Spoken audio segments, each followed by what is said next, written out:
ലൈഫിൽ ഏറ്റവും ഹാപ്പി ആയ മൊമെന്റ് ഞാൻ പറഞ്ഞത് നിങ്ങൾക്ക് ആർക്കും അറിയില്ലത് ഞാൻ പറഞ്ഞു. അതായത് ഞാൻ ലൈഫിൽ ഏറ്റവും ഹാപ്പി ആയത് ഞാൻ പറഞ്ഞ ഞാനും ഫസിയും നിൽക്കുമ്പോൾ ഫസി എന്ന ആ സമയത്ത് എന്നെ മാനേജ് ചെയ്തുകൊണ്ടിരുന്നത്. ഓക്കെ, എന്റെ കാര്യങ്ങളെല്ലാം മാനേജ് ചെയ്തുകൊണ്ടിരുന്നത്. ആ കാര്യത്തിൽ ഞാൻ ഇപ്പോഴും ഫസിനോട് താങ്ക്ഫുൾ ആണ്. ഞാൻ കാര്യം പറഞ്ഞത് ആ സമയത്ത് ഞാൻ കിക്കിന്റെ കോൺട്രാക്ട് ഞാൻ ഭയങ്കര ആഗ്രഹിച്ച് ഇങ്ങനെ ഭയങ്കര ഒരു സ്ട്രീമർ എന്നുള്ള ലെവലിൽ നമ്മളെ ഏറ്റവും ആഗ്രഹിക്കുന്ന ഒരു സംഭവം എന്ന് പറഞ്ഞാൽ നമുക്കൊരു പ്ലാറ്റ്ഫോമിലുള്ള കോൺട്രാക്ട് കിട്ടലും ഇങ്ങനത്തെ കാര്യങ്ങളെല്ലാം.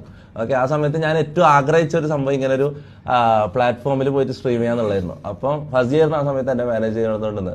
അങ്ങനെ എങ്ങനെയല്ലോ ആരതൊക്കെയോ നമ്പർ ഒപ്പിച്ച് എവിടൊക്കെയോ മെയിൽ ചെയ്ത് ഈ രോഹൻ എന്ന് പറയുന്ന ഈ കിക്കിലെ ഏജന്റിനെ കോൺടാക്ട് ചെയ്ത് എനിക്ക് കോൺട്രാക്ട് ആക്കി തന്നു. ഓക്കെ, അന്ന് ആ സമയത്ത് എനിക്ക് 1 മണിക്കൂർ സ്ട്രീം ചെയ്താൽ 21,000 രൂപ കിട്ടുന്ന ലെവലിലുള്ള ഒരു ദിവസം അത്രയും ഞാൻ 8 മണിക്കൂറോളം സ്ട്രീം ചെയ്തിരുന്ന ഒരു ദിവസം. അതായത് ഞാൻ പറഞ്ഞ 2, 4, 6, 8, 10 1.5 ലക്ഷം റുപ്യ ഒരു ദിവസം ഏൺ ചെയ്യുന്ന ലെവലിലുള്ള ഒരു കോൺട്രാക്ട് ഫസി എനിക്ക് ഒപ്പിച്ചു തന്നു അവരോട് സംസാരിച്ചിട്ട്.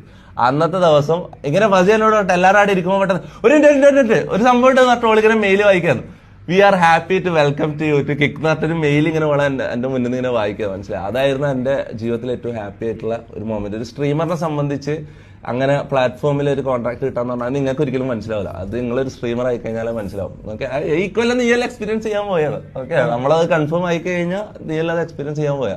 ഇക്കൊല്ലം പിന്നെ കിക്കിലെ കോൺട്രാക്റ്റിലും ഭയങ്കര ഇടങ്ങാറാ. സംസാരിച്ചത് ഇതാക്കി സെറ്റാക്കി കോർപ്പറേറ്റ് കമ്പനി അല്ലടാ. അപ്പൊ അതായിരുന്നു എന്റെ ഏറ്റവും ഹാപ്പി മൊമെന്റ്. നിങ്ങൾ പറ.